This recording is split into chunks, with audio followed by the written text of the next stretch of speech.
Narito na ang mga pinakamalalaking balita sa One North Central Luzon ngayong Martes. Bagong silang na sanggol na tinangay mula sa isang ospital sa Pangasinan, natagpuan na. Pulis, pinagbabarilang 3 kabaro nito habang naka-duty, isa ang patay. Ilang flood control project sa La Union substandard ayon kay DPWH Secretary Vince Dizon. At ating dayuhin ang Simbukel Falls sa Marcos, Ilocos Norte.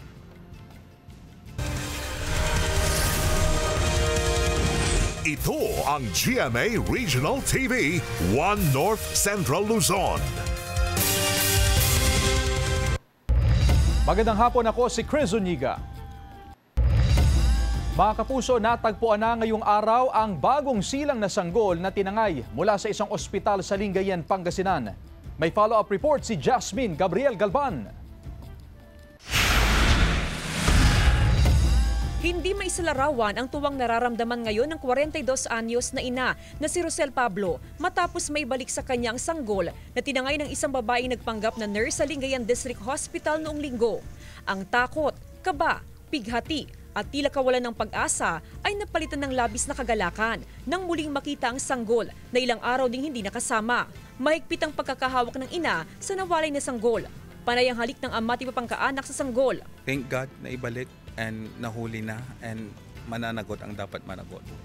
Bagamat na ibalik na ang sanggol sa pamilya nito ngayong araw, hindi raw dito matatapos ang investigasyon ng pulisya. Nasa kustodiya na ng Lingayen Police ang babaeng nagpanggap na nurse.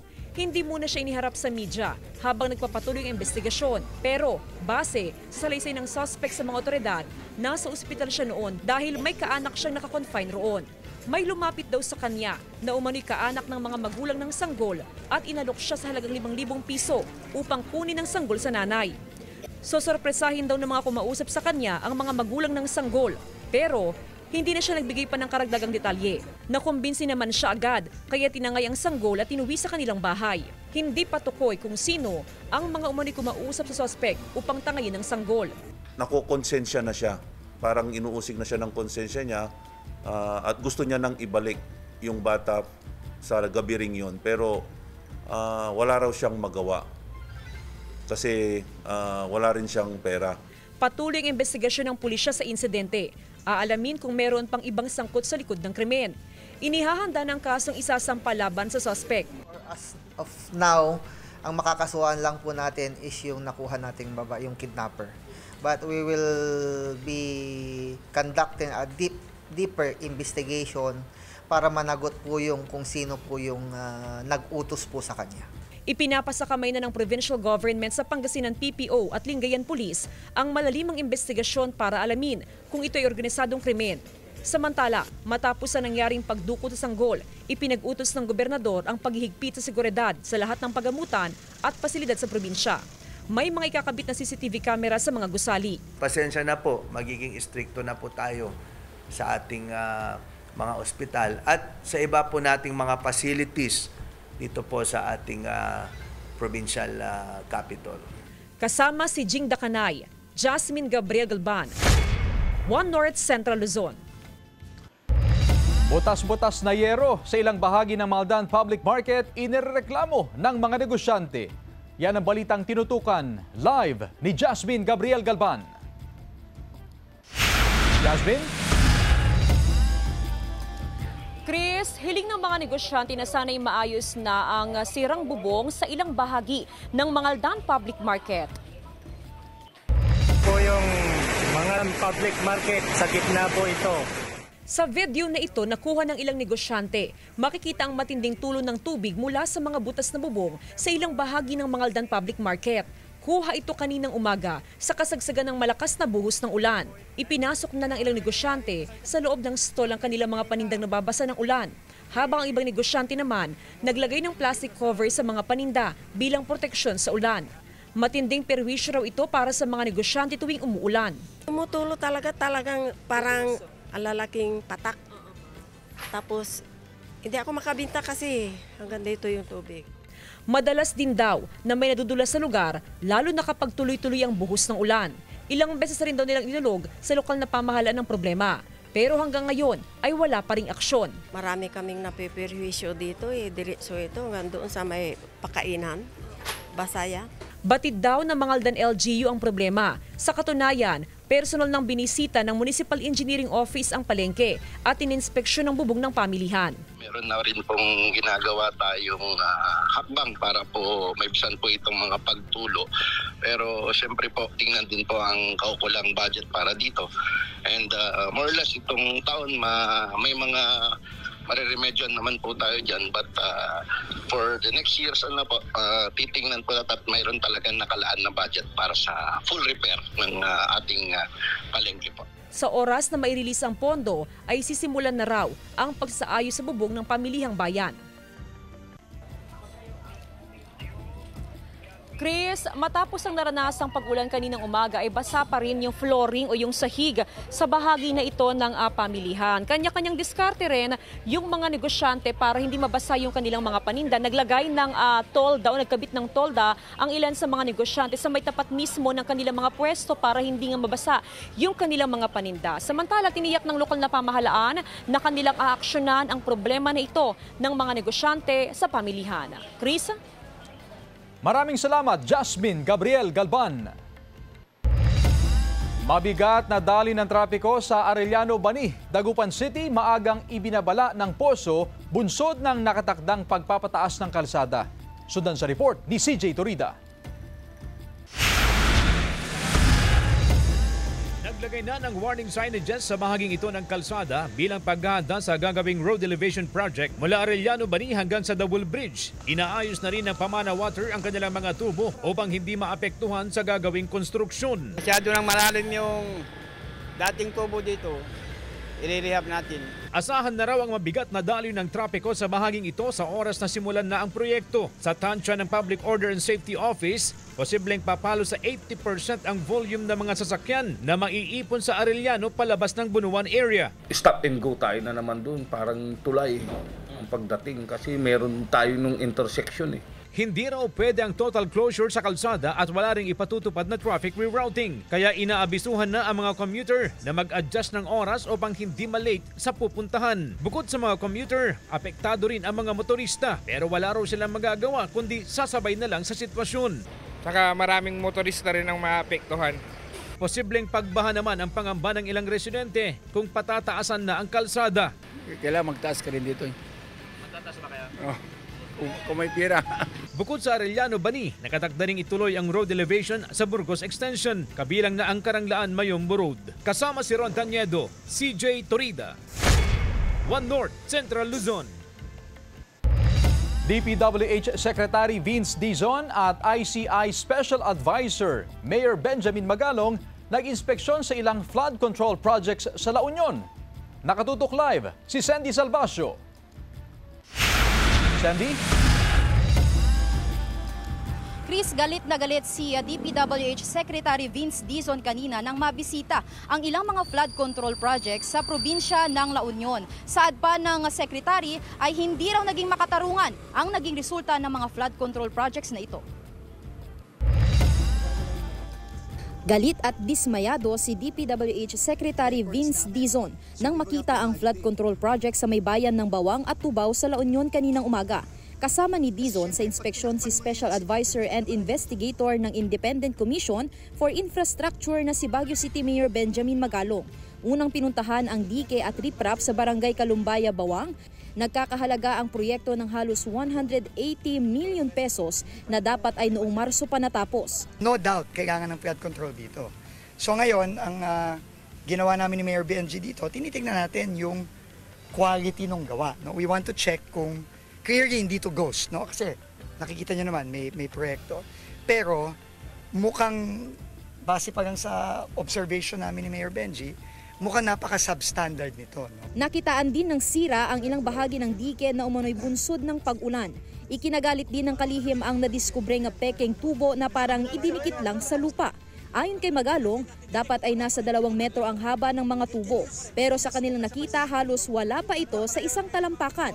Pinuna rin ang mga ginamit na substandard na bakal at tie wiring sa proyekto. Ang malala, wala pang maipakitang plano ang mga nasabing proyekto. Ang isang napaka-importanting pattern na nakikita natin, halos lahat ng nabisita natin mga proyekto, walang maipakitang plano sa atin. No? Yun ang basis. Hindi natin ma-assess yan ng mabuti kung wala tayong pinagbabasehan at yun gagi ang plano. So, tuloy-tuloy ang investigasyon at nagpapasalamat tayo sa ICI. Binisita rin ang isa pang flood control project sa Barangay Anduya, Tubao na nagkakahalaga ng 50 million pesos at may lawak na 500 metro. Tinipid daw ang proyekto. Maliban dito, mas katakot-takot pa sa multo ang pinuntahang ghost project sa Barangay Rizal, Tubao matapos madat ng nakatiwangwang lang ang hinukay na lupa para sa gagawin sanang proyekto. Sa likuran ko ngayon ang isang alleged ghost project dito sa Barangay Rizal, Tubao, La Union na kung saan ayon kay Mayor Benjamin Magalong ay isinuplong ito ng mga residente. Sa ngayon ay ongoing pa ang pagkukumpirma ng mga detalye sa nasabing proyektong ito. Sa buong Region 1, umabot na sa 851 ang nakalistang flood control projects na may kabuuang halagang 39.3 billion pesos. Ika-4 ang rehiyon sa may pinakamataas na nakuwang halaga ng pondo para sa flood control projects sa bansa at ika-5 naman sa dami ng proyekto. Iniutos na ni Mayor Magalong ang pagsuspinde sa mga binisitang proyekto habang patuloy pa ang masusing investigasyon sa mga maanomalyang flood control projects. Questionable nga yung technology na ginamit, no? Considering na nakita nyo naman sa ibang mga lugar, consistent na talagang buhos, di ba? Pero dito, parang stone, ano ba to? Meron silang tawag dun sa technology na yan na walang bakal, stone masonry naman ang ginamit. Bakit hindi consistent yung one? Nagtataka kami bakit hindi consistent yung technology na ginagamit. Bakit iba-iba? Chris, sa aming pagbisita sa isang ghost project sa bayan ng Tubao kanina, ay nakausap nga natin yung ilang mga residente at nasabi nga nila na maging ang kanilang hanap buhay ay apektado rin dahil sa proyektong ito. Magmula raw kasi nung sinimulan nilang bungkalin yung lupa para sa proyekto ay itinatapon din ito sa taniman na malapit sa mismong pagtatayuan ng flood control project. Samantala, iginiit naman ni Mayor Benjamin Magalong na hindi ito titigil hanggat hindi nito nare-resolba ang problema sa mga flood control projects. Chris? Maraming salamat, Sandy Salvacio.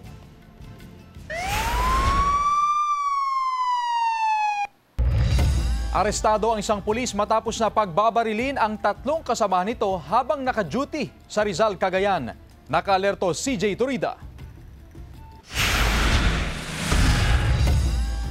Patay ang isang pulis matapos pagbabarilin ng kasamahan nito gabi noong Sabado habang sila'y naka-duty sa fixed visibility checkpoint post sa Barangay Gadangao, Rizal, Cagayan. Sa paunang investigasyon ng PNP, napag-alamang galing sa pagpapatrolya ang suspect kasama ang 3 kasamahan nito. Nang makabalik sa fixed visibility checkpoint post, bigla umanong itinutok ng suspect ang 5.56 rifle service firearm nito sa isa sa kanyang kasamahan.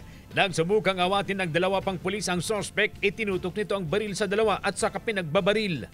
So itong mga involved, itong suspect nga po kasama yung mga biktima ay sila po yung mga magkakasama doon po mismo sa checkpoint nga po, sila po yung mga nakadeploy doon. Nasawi ang isa sa 3 pulis na biktima na hindi pa matukoy kung saan ang tama nito. Ang isa sa mga biktima ay nasugatan naman sa binti at nagpapagaling ngayon sa ospital. Swerte namang hindi tinamaan ng bala ng baril ang isa sa 3 pulis na biktima sa insidente. Wala pang pahayag ang kaanak ng namatay at 2 pulis na biktima sa insidente. Wala pang malinaw na motibo sa pamamaril. At up to this time nga po ay patuloy pa rin po yung pagkakandak po ng in-depth na investigation kung ano nga po yung talagang nagtulak dito po sa ating suspect para gawin po yun. Tiniyak naman ng Cagayan Police Provincial Office na magbibigyan ng hustisya ang pagkamatay ng biktima. Patong-patong na kaso ang kahaharapin ng suspect na wala pang pahayag. CJ Turida, One North, Central Luzon.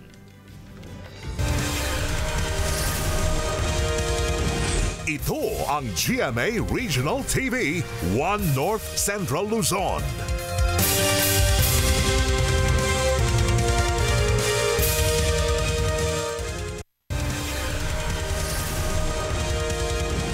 Ito ang GMA Regional TV 1 North Central Luzon. Malawakang inspeksyon sa mga ibinebentang Christmas decorations ikinasa ng BFP. Ang detalye sa report. Galing Pampanga at Tarlac ang mga ibinebentang Christmas lanterns ni Janet. Nakadisplay ang mga ito sa gilid ng kalsada sa Barangay Karanglaan, Dagupan City. Nasa 900 hanggang 6,000 pesos ang presyo ng kada parol, depende sa laki at disenyo. Unti-unti na raw na tumataas ang demand, kaya posibleng tumaas ang presyo sa mga susunod na buwan. Tiniyak ni Janet na dekalidad at hindi takaw sunog ang kanilang mga panindang parol. Standard naman po yung mga ginagamit natin na wire. Tapos ICC pass po naman lahat ng mga parol namin. Mayat maya ang pag-iikot ng mga kawani ng Bureau of Fire Protection sa mga nagbebenta ng Christmas lanterns at iba pang pailaw sa syudad. Pinaghahandaan ng BFP ang isasagawang malawakang inspeksyon sa mga susunod na buwan upang matiyak na pasado ang mga produkto sa panuntunan ng DTI. Meron siyang ICC mark or mayroon siyang quality check para masiguro natin na itong mga produkto na binibili natin ay dumaan talaga sa tamang testing. Dapat daw maiwasan ang posibleng pag-overheat ng mga electric device na posibleng pagmulan ng sunog.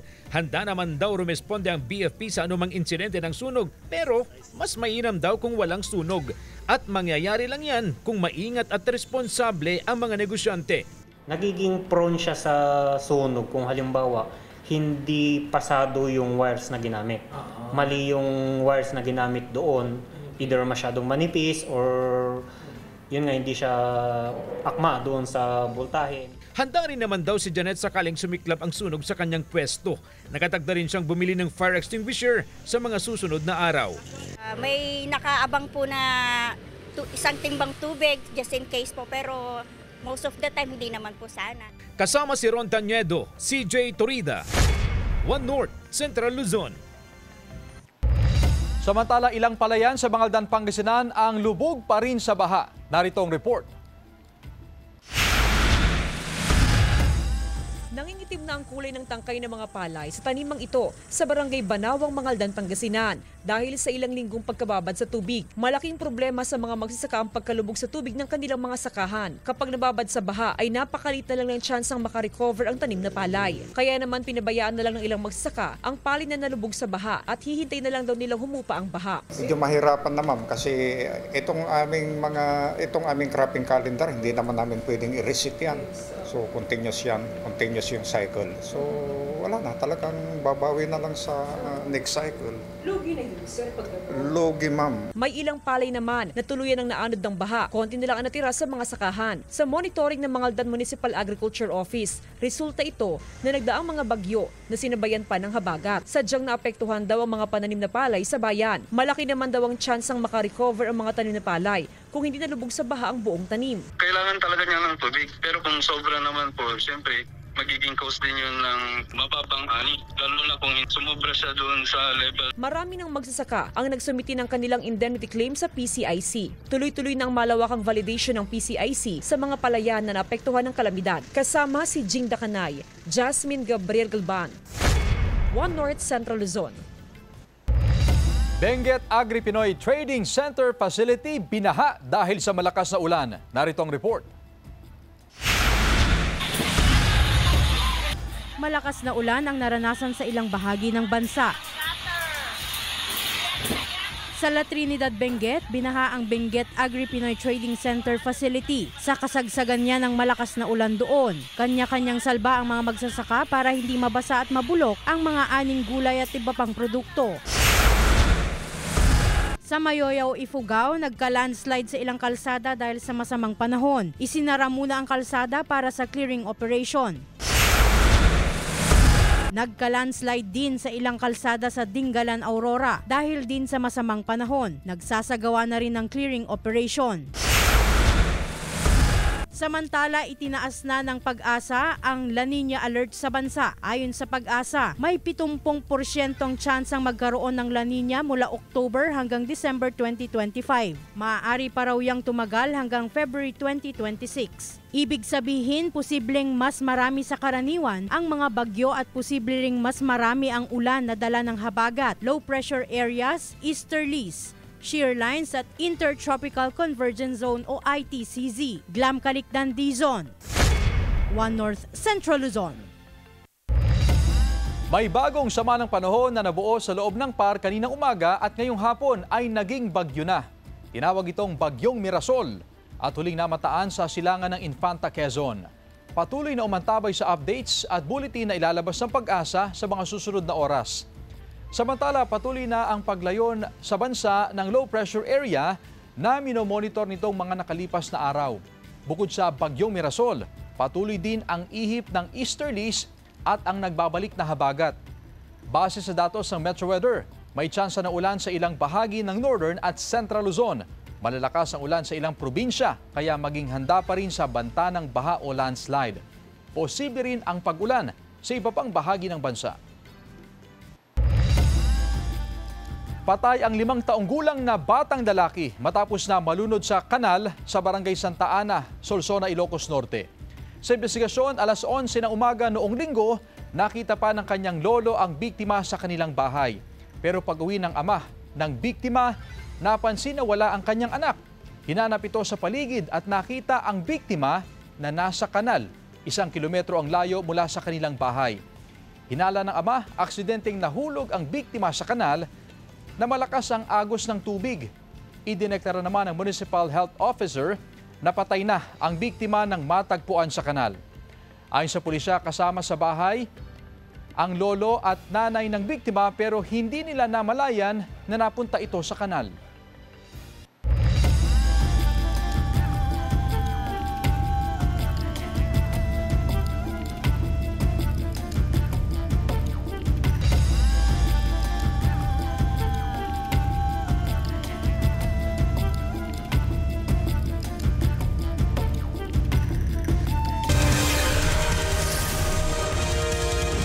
Ito ang GMA Regional TV, One North Central Luzon.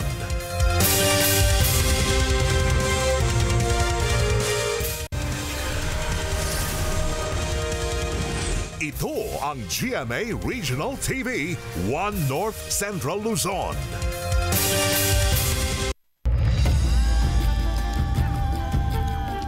Konstruksyon ng Kalit-Lukaw Road sa bahagi ng Barangay Banawang, Calasiao, Pangasinan natapos na. Tutukan sa report. Nakakadaan ng mga motorista sa bagong gawang Kalit-Lukaw Road sa bahagi ng Barangay Banawang, Calasiao, Pangasinan. Ginhawa ito para sa mga motorista. Hindi na kasi nila kailangang umikot sa mas malayong ruta na kadalasan pang naiipit sa trapiko. Iwas na rin sila sa lubak-lubak na mga kalsada. Mula sa Barangay Banawang, nagsisilbing alternate route ang kalsada o bypass road papunta sa Dagupan City at maging sa bayan ng Binmalay. Maganda na, madali po yung daanan ngayon. Oo, gaya ba ng dati? Ano kung ba yung dati? Mahirap po, sarado po ito ng dati. Katatapos lang gawin ang proyekto sa barangay na pinondohan ng 10 milyong piso. Bagamat nasa 45 days curing stage pa ito, pinapayagan ang dumaan ng mga motorsiklo at tricycle. Malaki po yun kasi pag matraffic po sa may Divinesia Highway, parang doon na lang ang bypass daanan nila na para hindi sila matraffic po.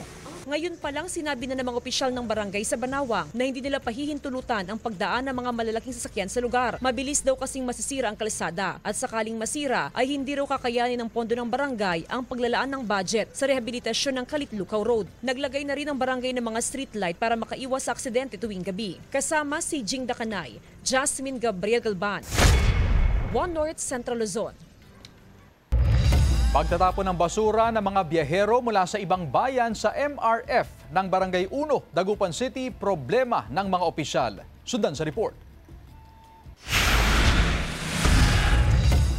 Araw-araw, halos mapuno raw ng basura ang material recovery facility ng Barangay 1 sa Dagupan City. Palaisipan daw ito sa mga opisyal ng barangay dahil kukonti lang naman ang mga residente sa lugar. Pero ang basura, tila sobra sa inaasahang dami o volume nito. Hanggang sa madiscovery ng mga opisyal ng barangay, may mga illegal palang nagtapon ng basura sa kanilang MRF. Yung mga ibang biyahero, dala na nila, itatapon nila.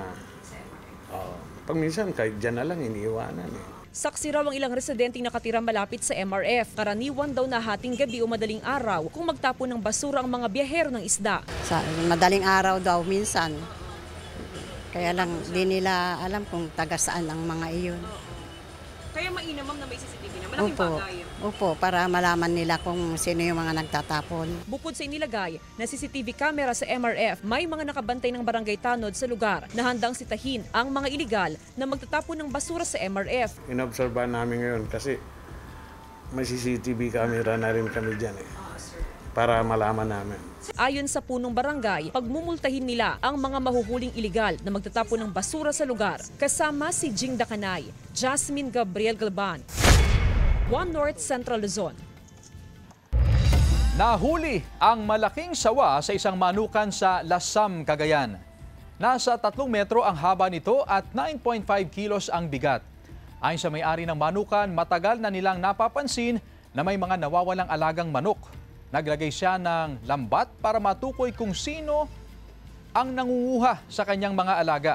Laking gulat nito nang makitang nakalambat sila ng malaking sawa. Nasakal daw sa lambat ang sawa kaya ito namatay. Pinayuhan naman ng Wildlife Rescue ang mga residente na agad i-report sa kanila kapag nakakita sila ng wildlife species para mapangalagaan ang mga ito.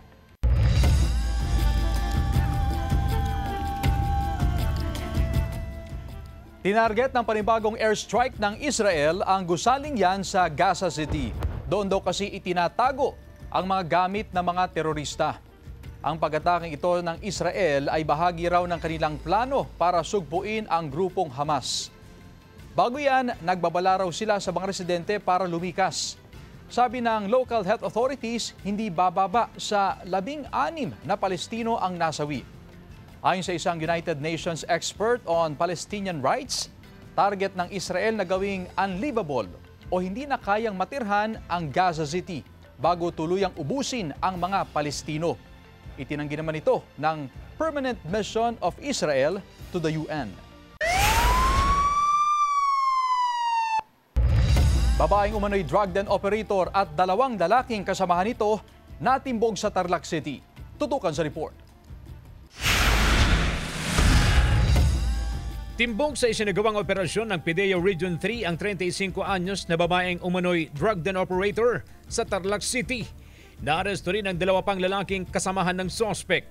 August 2025 pa umano nang simulang manmanan ng otoridad ang sospek matapos itimbre ng isang concerned citizen. Kumpiskado sa operasyon ng 6 na plastic sachet na tumitimbang ng 10 gramo ng hinihinalang shabu at nagkakahalaga ng mahigit 68,000 pesos, drug paraphernalia at buy bust money.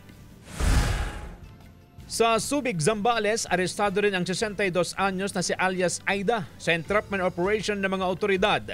Batay sa investigasyon ng otoridad, drug den maintainer ang babaeng senior citizen at kasamang naaresto ang 3 lalaking kasamahan nito. Na-recover sa mga suspect ang hindi bababa sa 10 gramong pinaniniwalaang shabu na nagkakahalaga ng 68,000 pesos, drug paraphernalia at buy bust money. Wala pang pahayag ang mga naarestong suspect na mahaharap sa patong-patong na kaso.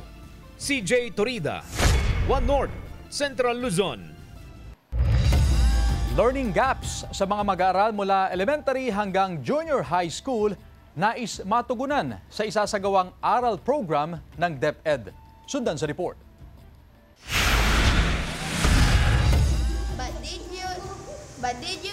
Natutong magbasa si Ray noong siya'y grade 1 pa lamang. Isa raw ito sa mga dahilan kung bakit isa siya sa mga outstanding pupil ng kanilang baitang. Para po sa pangarap or po sa trabaho po na a-applyan po, marunong po tayo magbasa. Sa kabila nito, marami pa rin daw mag-aaral sa Region 1 ang hirap pa ring magbasa o maunawaan ang kanilang binabasa. Sa isinagawang pag-aaral ng Department of Education Region 1 sa mga mag-aaral ng grade 1 hanggang grade 3, marami pa rin ang kabilang sa low emerging o yung mga batang hirap basahin ang karamihan sa mga salita. Pinakakaunti naman ang mga nasa high emerging o yung mga batang nakakapagbasa ng mga simpleng pangungusap pagtungtong ng grades 2 at 3. Dahil dito, layon ng Academic Recovery and Accessible Learning o ARAL program na walang batang maiiwan sa edukasyon. Sisimulan ang programa sa second grading ng kasalukuyang school year. It's actually a tutorial program. So ito systematic na meron ng tutorial system at meron ng bayad sa mga tutors. Magkakaroon po kami ng mga intervention kung paano namin masusolusyonan ang iba't ibang problema. Para naman po pagdating po ng mga exams po nila tulad po ng PISA, tumaas po ang percentage ng ating edukasyon. Target ng programa ang mga grade 1 hanggang grade 10 students sa mga pampublikong paaralan. Kasama si Henry Duminsil, Sandy Salvacio, One North Central Luzon. Samantala, dinarayo ang kakaibang falls sa Barangay Elizabeth, Marcos, Ilocos Norte. Malaparaiso kasi ang ganda na mistulang nakatago sa mga luntiang puno. Malakristal ang tubig at napakalamig nito. Pwedeng akyatin ang mga nakapaligid na bato at mag-dive mula sa talon. Patok daw itong pasyalan ngayon na tag-ulan dahil mas marami ang bumabagsak na tubig mula sa itaas ng bundok. Mula sa bayan, mahigit sa 30 minuto lang ang biyahe para marating ang lugar. Samantala, mapapanood niyo po ang episode na ito at iba pang pinakahuling lokal na balita sa official website ng GMA Regional TV, www.gmaregionaltv.com. Pwede rin kayo bumisita sa aming official YouTube channel, GMA Regional TV, at i-click ang subscribe button para sa pinaka-maiinit na balita mula sa mga rehiyon. Nais din namin pasalamatan ang mga kapuso sa Hilaga at Gitnang Luzon, maging ang mga kapuso natin abroad. Dahil sa GMA Regional TV, local news matters. At yan ang mga pinakamalaki at pinakahuling balita sa Hilaga at Gitnang Luzon. Maraming salamat sa pagsama sa amin pati na ang mga kapuso sa ibang bansa na tumutok sa mga balita sa rehiyon. Ako po si Chris Zuniga. Kami ang GMA Regional TV, One North Central Luzon. Buong puwersa para sa mas malaking misyon at mas malawak na paglilingkod sa bayan.